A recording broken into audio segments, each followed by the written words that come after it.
코로나 상황 보겠습니다. 오늘 확진자, 그러니까 어제 신규 확진자는 11명입니다. 네. 아시는 것처럼 우리가 5월 5일까지는 이제 조금 약간 느슨해지기는 했지만 사회적 거리두기 계속 하기로 했고, 네.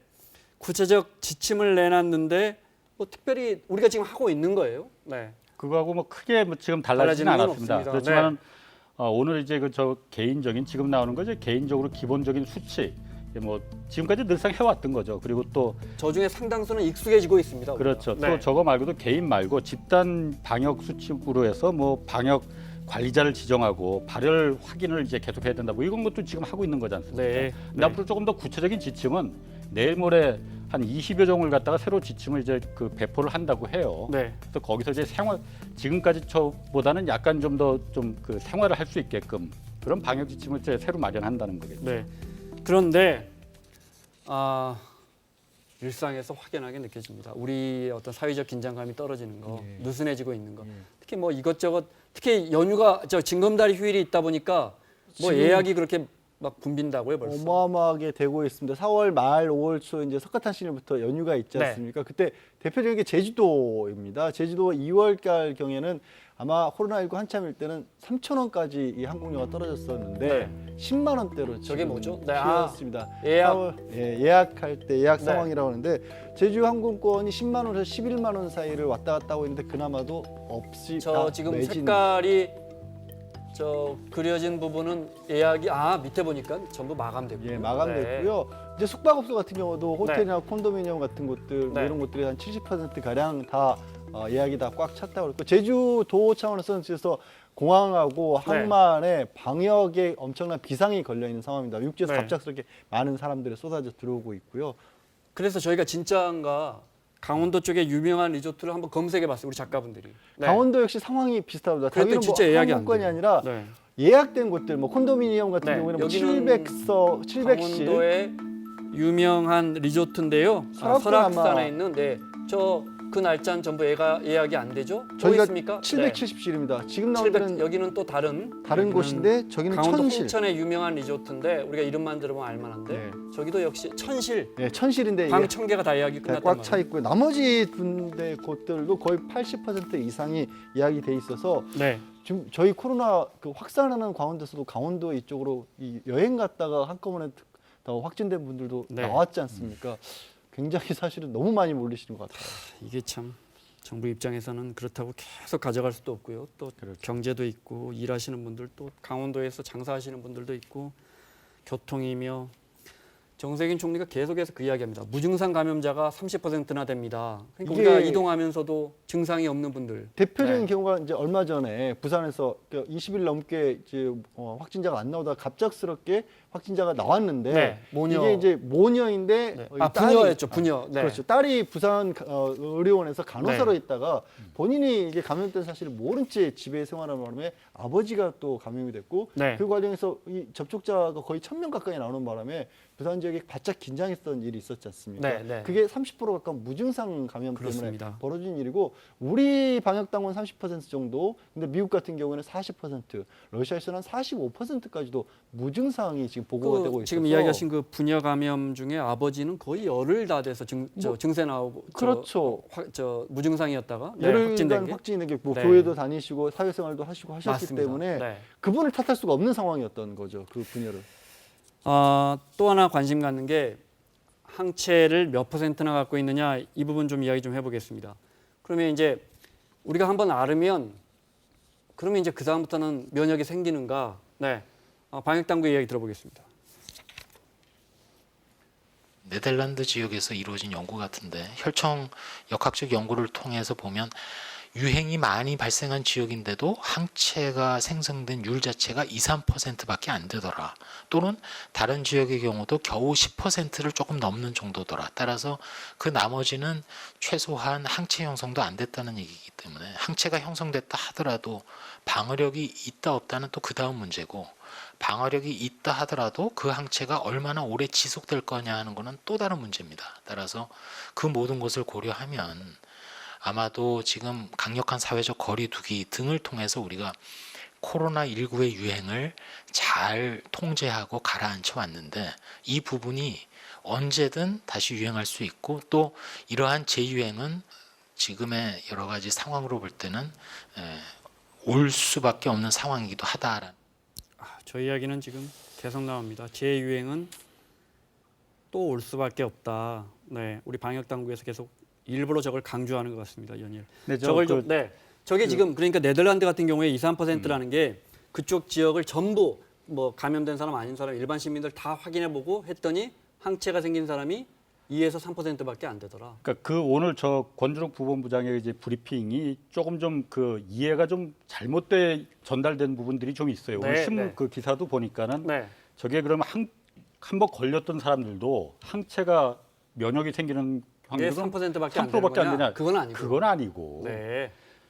지금 코로나19가 굉장히 전 세계적으로 다 유행이 많이 되지 않습니까? 내년 유럽 같은 경우에 참고를 했으니까 이걸 걸린 사람이 많아서 항체가 많이 생겼을 것 같은데 원래 걸리면 항체들이 대부분 생겨요. 네. 한 8, 90% 이상 다 생깁니다.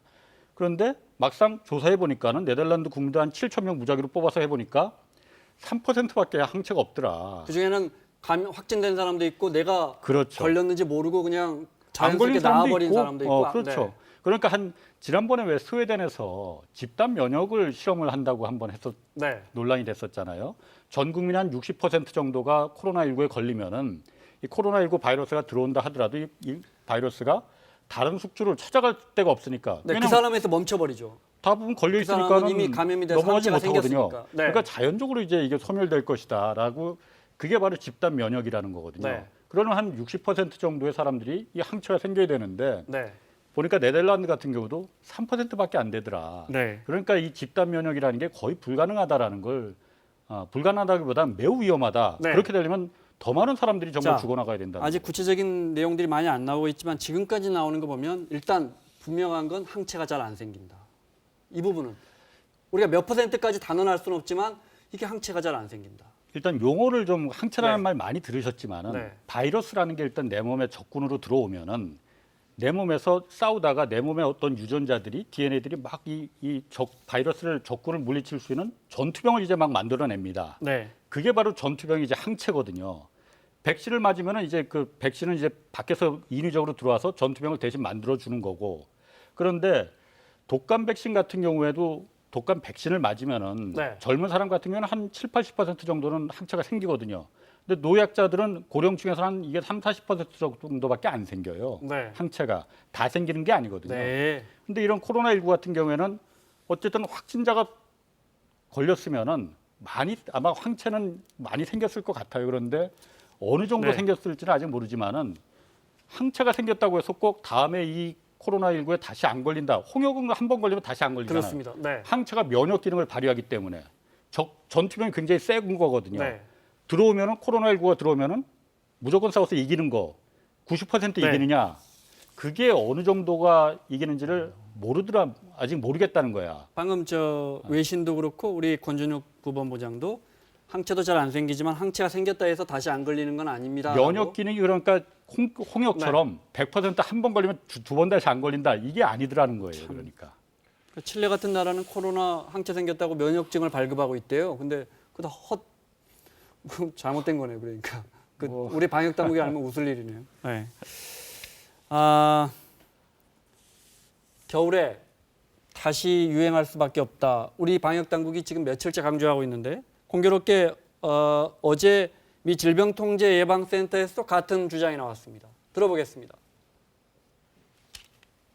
Individuals who develop antibody will have protective immunity. The question is how long, but this is going to be the critical question that we will answer between now and next year when it's very likely that we're going to have another wrestling match with this virus as it comes back. And we're going to have another battle with it, up front aggressively next winter. 지금도 항체가 생긴 개인은 보호 면역성을 갖습니다라고 이야기했지만 원론적인 이야기고 지금 가질지 안 가질지도 정확하게는 모른다 이렇게 이해하시면 될 것 같습니다. 그리고 이제 남반구가 좀 겨울로 들어가고 있잖아요. 호주는요. 그렇죠. 그러니까 네.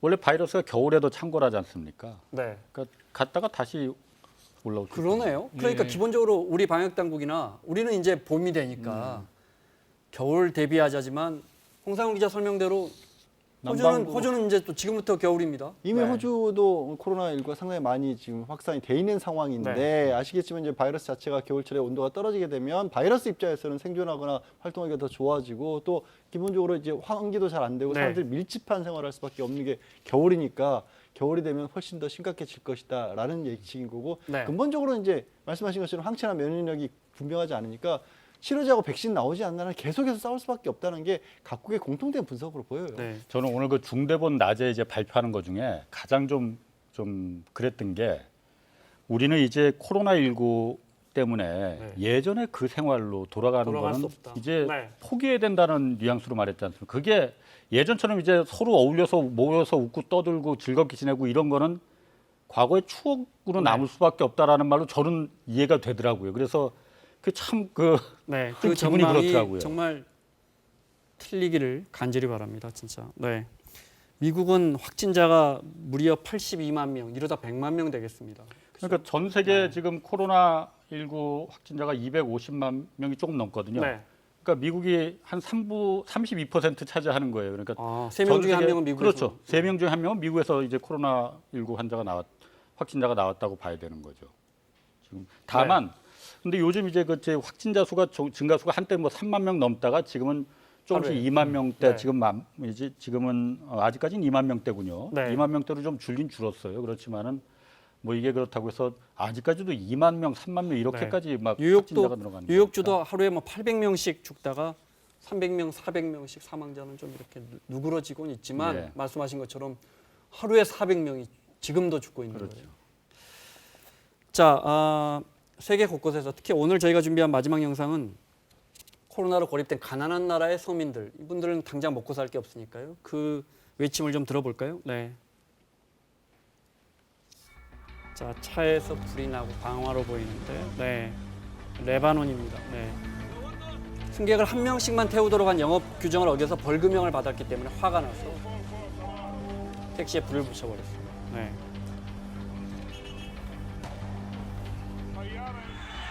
여기는 인도 문방인데 일자리 잃은 노동자들이 코로나보다 굶어 죽겠다고. 네. 그래서 여기 남아프리카, 여긴 또 남아공입니다. 케이프타운의 흑인 밀집 지역인데 역시 여기서부터 남아공이군요. 네, 죄송합니다. 여기도 격렬한 시위가 이루어지는 것 같죠. 흑인 밀집 지역은 봉쇄되면 먹고 살 게 없으니까. 네. 시위가 연일 격렬해지고 있습니다. This is not animals. This is hungry people. These people are looking just for food, then to die in our homes of hunger. 네, 브라질에서는 경제 재개를 촉구하면서 사회적 거리두기에 반대하는 시위가 벌어졌는데 대통령까지 합세했다고 하니까 저희 대통령 궁입니다. ofendendo, né, me chamando de tudo, até me acusando de genocídio. Não dá para entender o que vai matar as pessoas para valer, vai ser as consequências do desemprego. 시간 때문에 일본은 확진자가 하루에 390명 늘어서 하루에 또 20명이 숨졌군요. 네, 크루즈에 또 다른 크루즈에 감염이 있었다고요? 예, 코스타 아틀란티카호라는 그 크루즈선인데 네. 뭐 여기 그 승객들은 없었고요. 뭐 요즘 뭐 승객들이 크루즈선 타고 다니지는 않지 않습니까? 그러니까 승무원만 한 623명이 있었는데 네. 그 중에서 33명이 지금 확진이 됐다고 합니다. 그래서 왜 지난번에 그 초기에 다이아몬드 프린세스호라는 데서 그렇습니다. 네. 이게 그 집단 수백 명이 발병을 나왔죠. 했잖아요. 그래서 네. 그 재판이 되는 거 아닌가라는 좀 우려가 나오고 있습니다. 중국에서는 왜 리원양이라고 왜 처음에 중국 정부가 이걸 숨기고 있다고 폭로했다가 가장 먼저 폭로했던 의사죠. 본인은 진료하다가 감염돼서 죽었죠. 결국 사망했지만 폭로했었고 이제 그때 이제 형사 처벌까지 받았어요. 위헌보호 네. 혐의로. 그랬으나 이 처벌 자체는 취소를 했고요. 중국 정부에서는 아예 5월 4일이라고 합니다. 5월 4일에 중국 노동자 청년절에서 중국 청년 휘장을 수여할 것이라고 합니다. 공식적으로는 중국 정부가 초기 대응에 대해서 반성하는 것처럼 보이는데 네. 문제는 아시다시피 저렇게 내부적으로 상처를 치유하는 것 같지만 또 중국의 책임이 없다는 얘기를 끊임없이 또 동시에 만들어내고 있다는 것도 잊어서는 안 될 겁니다. 네, 알겠습니다. 자, 마무리하겠습니다. 양지열 변호사, 홍상훈 기자 수고하셨고요. 사사건건 내일 이 시간에 돌아오겠습니다. 고맙습니다.